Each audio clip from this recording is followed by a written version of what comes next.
Call gonna be all over, baby. That's right. Here we're going limping is pimping today. Boom, y'all. Ooh, bringing back the vibes. Oh, I have the dream table. Time to do work. We ready? Who ready? We ready? Who ready? Who? We ready? Who? Who ready? Who? We ready? Who ready? We ready. Been ready. I waited. My turn. On God. Hell steady. I keep dropping back to back. I keep going if you let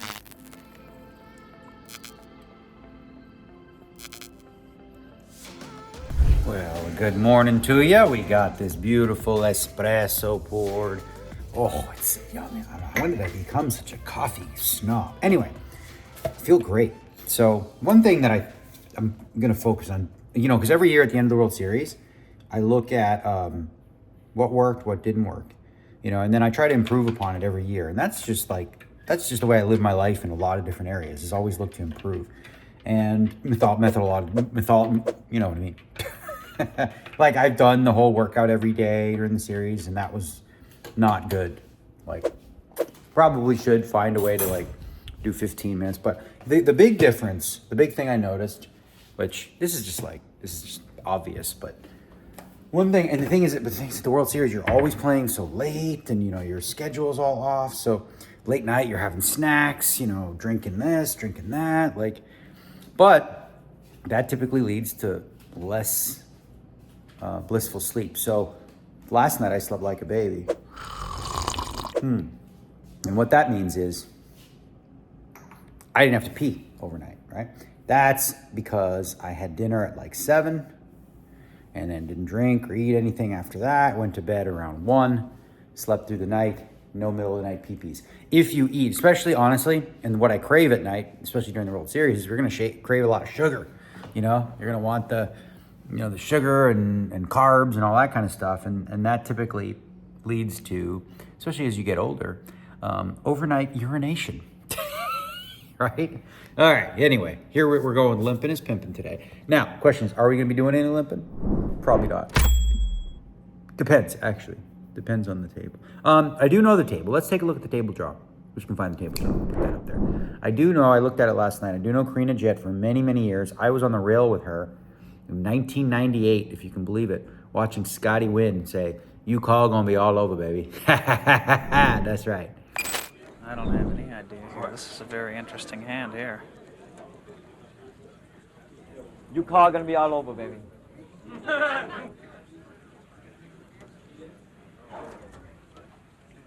I call. I play the board. Kevin calls. Scotty's got a 9. Scotty's got a 9. Scotty's got a 9. Scotty's our new world champion. Wow, what a hand here. Scotty played this hand really well. He flopped trip 9s here, and he just checked it. He trapped the man who's been doing all the trapping, by the way. Wow, that's impressive. A lot of supporters for Scotty. A lot of supporters. And I also know, I think he doesn't like me, but I'm going to find out if I did something bad to him. This guy, Steve Buckner. Some people were telling me, he's like, oh, he doesn't like you. No, I don't know. I didn't know that. But if I did something wrong to him, apology on the way. I don't know. We'll find out, And maybe he just doesn't like me. I don't know. We'll find. I'm always curious, you know what I mean? I've always been that guy. I don't ever make assumptions. You don't know. I'm always happy to confront somebody and just take them aside and go, hey, just curious, do you have an issue with me? I don't care about the internet trolls or whatever. This is a guy, I think he's got, big personality, whatever. So let's find out, huh? I'll take him, before we start today, I'll have a chat with him. The rest of the table, though, frankly, looks like no chips. Not a lot of chips, which actually you think, well, oh, that's no good. No, that's good for me. That's good for me, because what that's going to mean generally, when you have big stacks, they like to just open a lot and play a lot because they can, right? They have the liberal opportunity to do that. But then when people get a little shorter, they don't have as much wiggle room, and that condenses the ranges, and it makes for less multi-way pots. I don't expect this to be one of those tables like I had yesterday with a bunch of multi-way pots, but we shall see. In the meantime, espresso shot to you.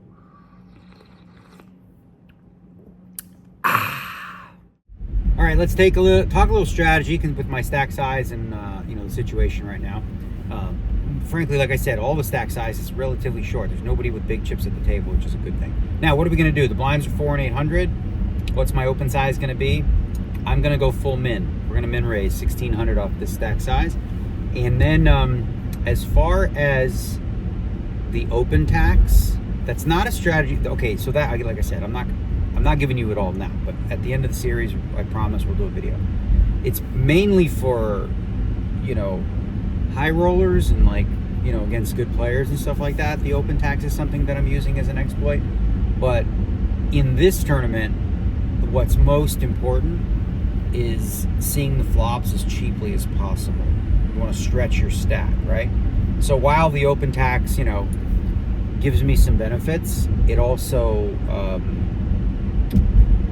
is more expensive for me too, like taxing myself on not being able to see as many flops. Because in these types of tournaments, my biggest advantage is going to come post flop, right? So if I put too much money in pre-flop on each hand, then I don't get to see as many flops. So there's some hands that would look like 3-bets that we won't, you know, that we'll just take a flight. Some hands, maybe even as hands like King Jack suited, Queen suited. Some of these hands will take flops with, some even bit stronger hands, like depending on what we want to do. But again, all this can change in 10 minutes based on, you know, what I see from some of the players that I don't know. Outside of that, just take our time, you know, just really kind of zone in and see what people are doing, and just be a chameleon and adapt to the table and take what the table gives you, whatever that may be. Dress like a chameleon. Enter the round. You know, I mean, chameleons can change colors, but you know what I'm saying. Green is one of them.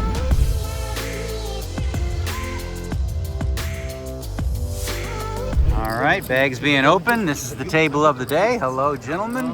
Good luck. This is the other side of the table. We got Cuz, he's talking. There's a surprise right there. And she says, There ready, we go. cuz? Let's go to work. You didn't know what a podcast is. You know what a vlog is? No, yeah, Well, now you're I in know. one. Now you're in one. Now I know. Yeah. Got to put the cigar in. There we go. Oh, come on. It's always in. It's not a... People think it's a prop. I smoke 5 a day for the last 35 years. Works for you. Anyway. All right, we are about 5-6 minutes in, and already I can tell I have the dream table, a complete contrast to what I went through yesterday. This is a table very straightforward. This is probably why nobody has chips. Very straightforward, ABC, lots of folding, heads up pots. This is gonna allow me to open a lot, just min raise, bet some flops, stab, and hope I don't walk into the nuts. So far, so good. Chipped up just a hair, got like an extra 3K, but hey, all adds up. Anyways, table set, time to do work. All right, everybody's studying for an exam right now. He's studying over I'm never here. gonna steal your He's chips. studying over here. They're studying because we're gonna move from the lovely Paris over to the Horseshoe for the next level. All right, something I just noticed on this piece of paper that she's filling out. There's an example right there. Yeah. I recognize that name. Yeah. Okay. That's interesting. Okay, 40,500 to end the level. I'm ecstatic with the table. It is the dream table. I swear to you, I do not have a hand breakdown because I didn't see a river. I didn't do anything. I just, you know, was bobbing. I didn't really get anything. Didn't have any hands. The best hand that I got dealt was Ace Queen of Hearts, and it was raised under the gun to 1600 by the lady. Karina 3-bet the button to 42, and I just threw that one away. Oh my God, it's a freaking zoo in this bathroom. But you gotta do what you gotta do, right? I'll come after the break. Yeah, so we'll do. So yeah, literally no hand breakdowns at all. I'm just picking up on flops, like, you know, some C-bets. I've been min raising. Everybody at the table's min raising. That's great for me. It's pretty ABC. There's no like, there's no one. Well, there's a couple new guys that's at a table I'm not so concerned about that have big stacks because they're on my right, but I haven't been put in any tough spots at all. Got 40,500, as I said. That's 40 big blinds for the next 2 hours, and hopefully we pick up some hands. But yeah, we don't need to make hands in this table. We need to just have them not make hands, if that makes sense. It's like blackjack, right?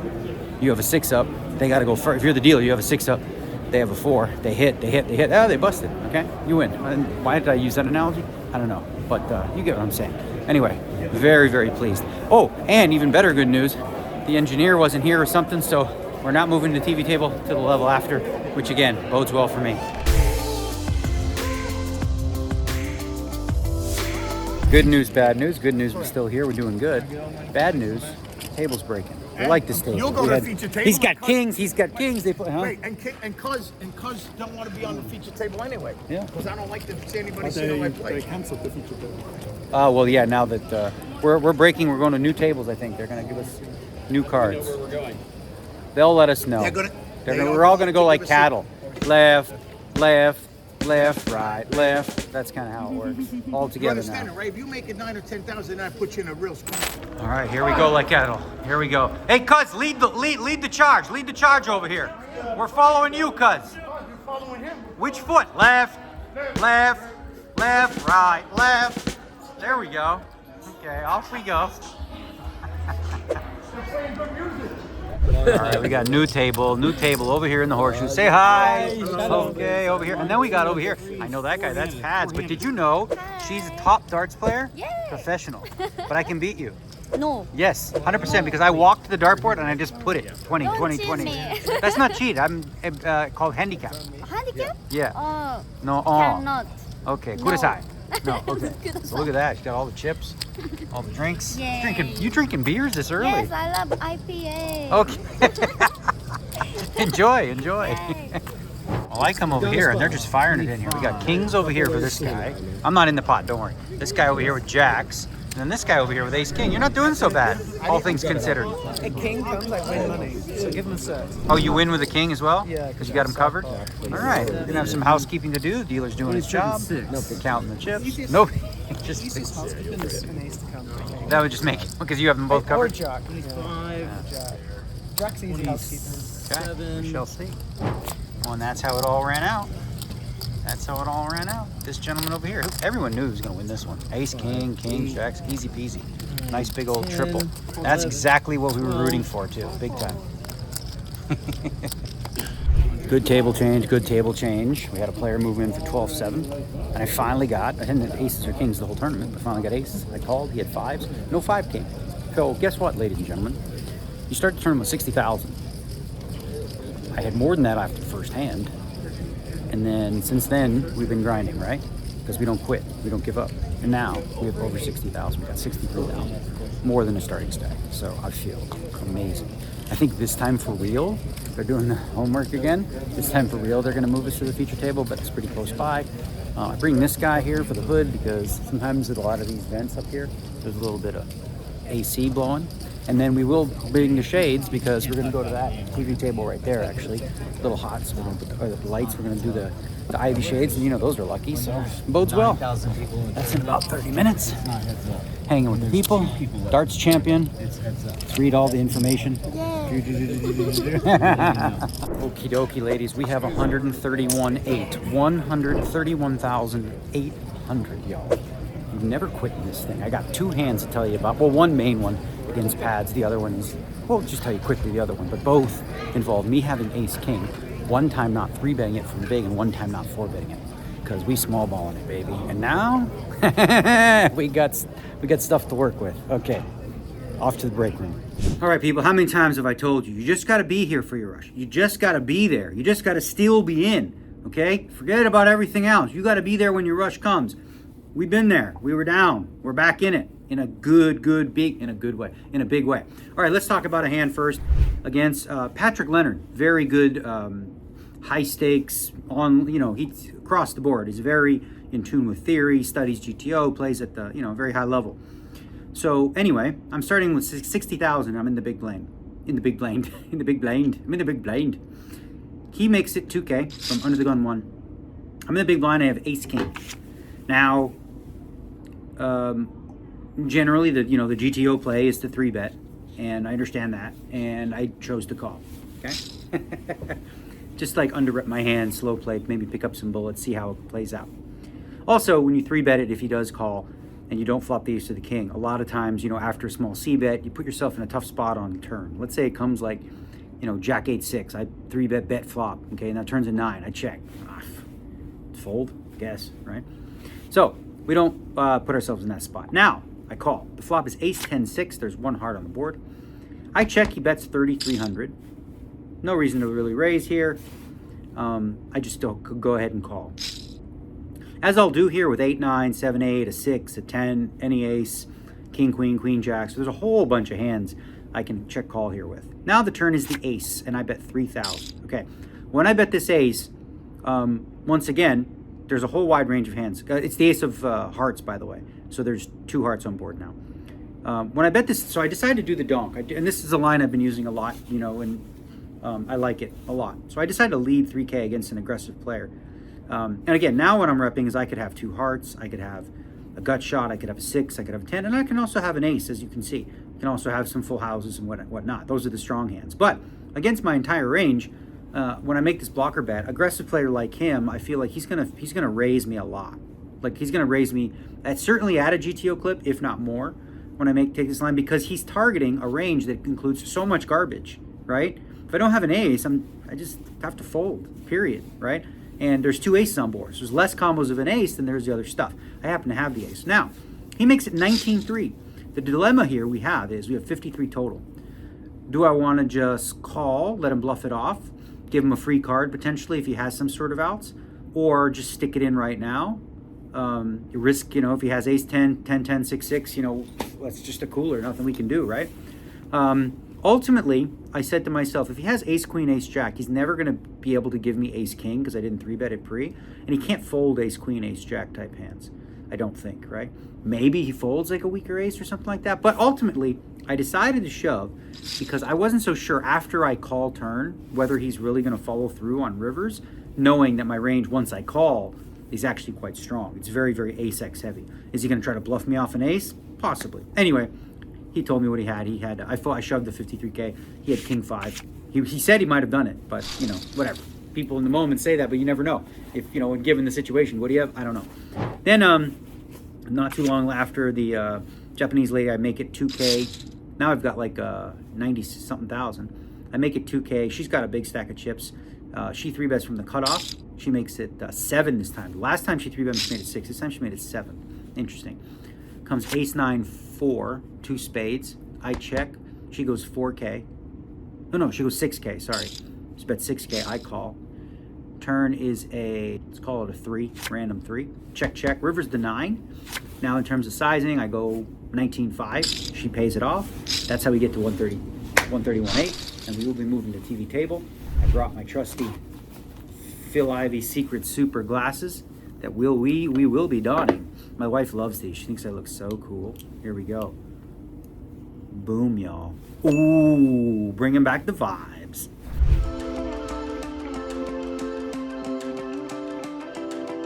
All right, off to dinner we go. 118.8. 118.8. Mike just fell off. I didn't even have any interesting hands to share. I don't know if you watched some on the streams, but I didn't have any that are breakdown worthy. So we're just gonna go take a nap. You know, get a little snack in, or no, like make a meal, and then get a solid 30-45 minute nap. That's the plan anyway. That's what we're gonna do.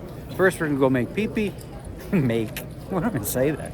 My mom used to say, okay, do te și faci pipi. Do pipi. I'm going to go do pipi. Back in the room, making some leftover Chinese food from Veggie yesterday. We'll go a little more into strategic changes for today. We did bring out some limpin' is pimpin', specifically for one spot. We might do it from some others as well. But it's when it's my button and it's Patrick in the big blind. We decided to go with some limps. Lots of reasons for that. He is probably, he's probably the most likely at the table to 3-bet without ace-king and aces and kings. So he's going to 3-bet light. And so what we have to do if we are going to limp there is we have to mix some traps and some weaker hands. So I limp the king 3 of hearts, and then I limped with the ace-king because he also had a stack size when I had the ace-king, which makes a lot of sense for him to go ahead and steal what's there. But we want to limp because we want to see more flops. We want to we want to play more hands on the button, but feel like want to gut some of the raise folds, right? Makes it a little more difficult to play against, I think, when and I know what I'm doing. Listen, I've been limping for 100 years now, and I don't know that everyone else, I mean, listen, when you look at a lot of solves and stuff like that, you probably don't look, at a ton of guys like, oh, he limped off 60 bigs on the button. What do I do here? Much more complex and different things like that. I'm comfortable with it. So it just made sense for me to be doing that in that spot. And again, we're gonna ebb and flow. We'll change. We'll adapt to whatever stack sizes and strategies come up, and continue to roll, man. I'm very, very pleased. Listen, it's just a testament to, like, if you have that gut will, and I didn't complain once today, by the way. So yeah, to complain yesterday, plenty, because it was one of them days. Today, God bless. Things are going good.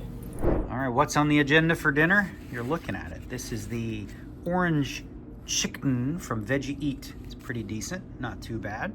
Glad we found that place over on the east side, because I like me some vegan Chinese once in a while.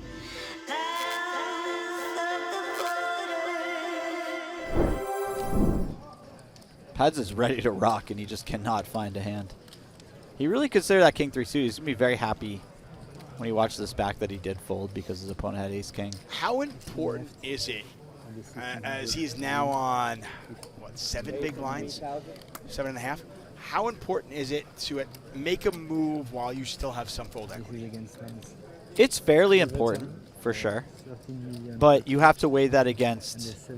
So by make a move, I'm going to go ahead and interpret that as, you know, jam a hand that wouldn't normally shove on that stack size, right? So you have to weigh that against how much you're losing in equity by shoving a worse hand than you're supposed to shove in any given situation. And that's almost kind of a conversation of strategic strategy versus like immediate strategy. You know, something that benefits you in the future versus what actually benefits you right now. Those could become really complicated problems to solve really quickly. If anyone could solve them, though, it's Paz. He's spent more time in the lab than probably any human being who plays MTTs. I've read blogs by Pads where he's just talked about, oh, you know when you're studying poker and you're looking through different sims and all of a sudden 7 hours has gone by. I'm like, no, I don't know that feeling, Pads. I think you're the only one who knows that feeling. There's a reason why he's one of the best. Yeah. Former Pocket Fives online player of the year, #1 ranked player. Just an absolute force on the table. Well respected in the poker community. But he's got a lot of work to do if he wants to make his mark here at the 2024 World Series Poker main event. As we look at a flop that doesn't necessarily smash either player. Is that ace-9 deuce flop, was that? That's 7,000? Yeah, I believe so. And I would assume that this bet is just going to get it done, but you never know. We saw Hirsch make a pretty interesting play in the last 3-bet pot. And he's in position. It would be really egregious and creative to try to defend this board when he doesn't even have a backdoor flush draw. He lets it go. I'm sure Daniel, by the way, is, at least from what we've seen, at one of his high points of the day, 165,000 chips. And I do wonder, you know, having Daniel on your left, how much respect he is getting from that.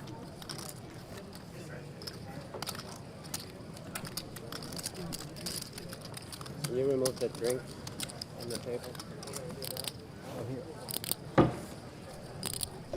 Daniel Negreanu winning bracelet #7 this year. He is currently 6th in the Player of the Year standings, having a fantastic summer, and he is on a very solid 110 big blinds as we look at our feature table leaderboard.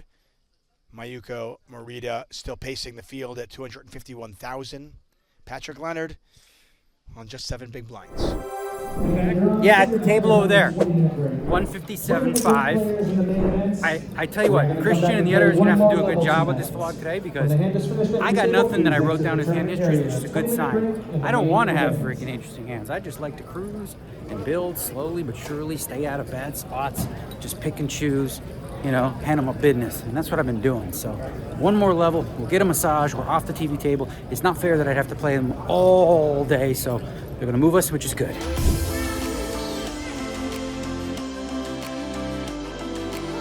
Negreanu. Wrong way.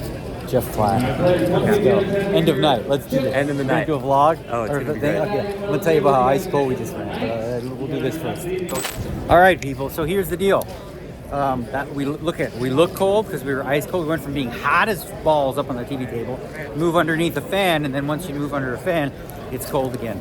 But I got a couple hands to talk about. We got 93,000. Okay, 93K end of day. We got a couple hands. We'll talk about those in tomorrow's day off vlog. We'll break them down. There's only 2 significant hands that I played, and that's gonna be a wrap, y'all. Day 3, day off tomorrow. Back at it.